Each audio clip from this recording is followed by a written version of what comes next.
વડાપ્રધાન નરેન્દ્ર મોદીના નેતૃત્વમાં વિકાસ, વિશ્વાસ અને જનકલ્યાણના સફળ 12 વર્ષ પૂર્ણ થવાના અવસરે નેત્રંગ જિલ્લા પંચાયતના કાકડકોઈ પ્રાથમિક શાળા ખાતે જનકલ્યાણ શિબિરનું આયોજન કરવામાં આવ્યું હતું।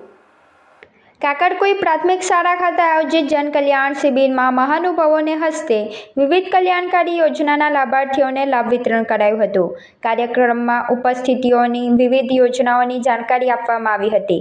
ઉપરાંત કેન્દ્ર અને રાજ્ય સરકારની પ્રમુખ યોજનાઓની માહિતી મેળવવા તેમજ અરજી કરવા માટે અને અન્ય સરકારી સેવાઓ માટે વિભાગોના આધાર કાર્ડને લગતી સેવાઓ, વિવિધ દાખલાઓ કઢાવવાની સેવાઓના સ્ટોલ સહિતના વિવિધ સ્ટોલ પણ તૈયાર કરવામાં આવ્યા હતા।